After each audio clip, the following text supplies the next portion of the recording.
दोस्तों आज हम विक्रांत इंजीनियरिंग लिमिटेड कंपनी के बारे में बात करने वाले हैं क्योंकि यहाँ पर इस कंपनी से अपडेट निकल कर आ रही है जिसके बाद इस कंपनी में हमें दोबारा से तेज़ी देखने को मिल सकती है और साथ में ही इस कंपनी को हम फाइनेंशियली और फंडामेंटली भी देखेंगे।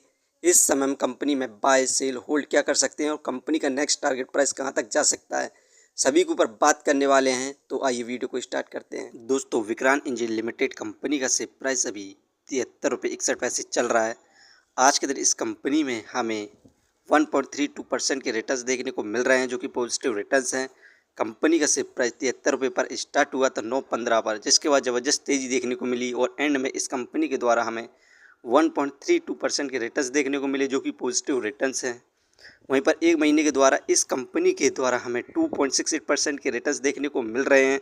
बात करें मैक्सिमम की तो मैक्सिमम में इस कंपनी में हमें गिरावट देखने को मिली 22.44% की। यहाँ पर इस कंपनी का जब आईपीओ स्टार्ट हुआ था उस समय इस कंपनी का शेयर प्राइस 94 रुपये 91 पैसे था, जिसके बाद से इस कंपनी ने अपना न्यू लो बनाया 52 रुपये, जिसके बाद से इस कंपनी में अब हमें दोबारा से तेज़ी देखने को मिल रही है। आज के दिन हमें सेंसेक्स में भी हमें पॉजिटिव ट्रेड देखने को मिला। आज के दिन सेंसेक्स में हमें 238 पॉइंट की यहाँ पर बढ़ोतरी देखने को मिली, 0.3% इंक्रीज़ हुआ है। सेंसेक्स 73,047 पॉइंट पर स्टार्ट हुआ था 9:55 पर। दोस्तों इस कंपनी से जो पॉजिटिव अपडेट निकल कर आ रही हैं उन सभी को हम देखते हैं। यहाँ पर विक्रांत इंजीनियरिंग लिमिटेड कंपनी को NOPL से यहाँ पर ऑर्डर मिला है जिसमें इस कंपनी को 969 मेगावाट का AC सोलर प्रोजेक्ट बनाना है। ये प्रोजेक्ट इस कंपनी को महाराष्ट्र में लगाना है जो कि महाराष्ट्र की डिफरेंट लोकेशन पर लगाना है सोलर प्रोजेक्ट। इसे ख़त्म करने का ड्यूरेशन 12 मंथ है। 12 महीने के अंदर ये कंपनी इस प्रोजेक्ट को यहाँ पर ख़त्म कर NOPL को दे देगी। और अभी हाल ही में यहाँ पर विक्रांत एनर्जी लिमिटेड कंपनी की मीटिंग हुई थी सामलो म्यूचुअल फंड से 19 जून को, जिसके बाद यहाँ पर ज़बरदस्त इन्वेस्टमेंट देखने को मिली है म्यूचुअल फंड के द्वारा। तो हम इस कंपनी को लॉन्ग टर्म के लिए कंसीडर कर सकते हैं। और यहाँ पर इससे पहले विक्रांत एनर्जी लिमिटेड कंपनी को जो ऑर्डर मिला था 354.2 करोड़ का सोलर EPC ऑर्डर मिला था।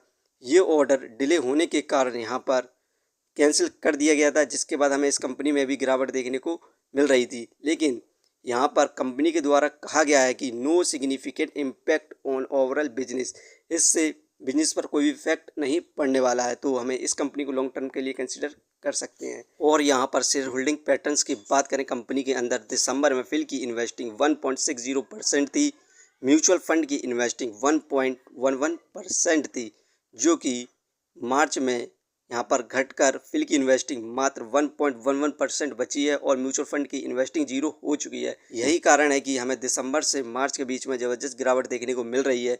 जैसे कि 19 जून को यहाँ पर ज़बरदस्त इन्वेस्टमेंट भी देखने को मिल रही है, तो आप इसे लॉन्ग टर्म के लिए कंसिडर कर सकते हैं। इस कंपनी का जो Q4 रिजल्ट आया, इसकी परफॉर्मेंस की बात करें तो नेट सेल 647.40 करोड़ हुई है। मार्च में ज़बरदस्त इंक्रीमेंट देखने को मिला 82.19% का। इस समय नेट सेल 355.35 करोड़ हुई है। क्वाड्रेंट मार्च 2025 में नेट प्रॉफिट 56 करोड़ हुआ है। इंक्रीमेंट देखने को मिला हमें नेट प्रॉफिट में ईयरली बेसिस पर 48.31% का, क्योंकि पिछले साल इस कंपनी का नेट प्रॉफिट मात्र 37.76% था। इस कंपनी से यहाँ पर लगातार ऑर्डर भी मिल रहे हैं और पॉजिटिव अपडेट भी निकल कर आ रही है, तो आप इसे लॉन्ग टर्म के लिए कंसीडर कर सकते हैं और अच्छे खासे रिटर्न प्राप्त कर सकते हैं। इस कंपनी को हम फंडामेंटली देखें तो मार्केट कैपिटलाइजेशन 1813 करोड़, जो कि बहुत कम है इसके प्राइस के हिसाब से। डेप्थ ऑफ इक्विटी 0.24, इस कंपनी पर कर्ज भी है। रिटर्न ऑफ इक्विटी 7.41%, ये हमें पर ईयर 7 से 8% के रिटर्न्स दे रही, जो कि काफ़ी अच्छे रिटर्न्स हैं। अर्निंग पर शेयर 3.56, ठीक है। डिविडेंड 0.26%, इस कंपनी के द्वारा हमें डिविडेंड भी देखने को मिलता है पर ईयर। बुक वैल्यू 47.98, ये शेयर इस समय बुक वैल्यू से हाई प्राइस पर मिल रहा है, फेस वैल्यू 1। फ्रेंड्स ये कंपनी फाइनेंशियली बहुत बढ़िया है और इस कंपनी को लगातार ऑर्डर भी मिल रहे हैं, तो आप इस कंपनी को शॉर्ट टर्म और लॉन्ग टर्म के लिए कंसीडर कर सकते हैं और मल्टी बैगर रिटर्न्स प्राप्त कर सकते हैं। ये वीडियो सिर्फ एजुकेशन पर्पज़ के लिए थी। यदि आप किसी भी कंपनी या स्टॉक्स पर इन्वेस्ट करते हैं तो एक बार अपने फाइनेंशियर्स और एक्सपर्ट की सलाह ज़रूर लें। कभी भी लोन लेके इन्वेस्टमेंट ना करें, वरना आप भारी मुसीबत में पड़ सकते हैं। यदि कंपनी के बारे में जानकारी सही लगी हो तो अपने चैनल को सब्सक्राइब करें, जिसका नाम है स्टॉक एनालिसिस। धन्यवाद।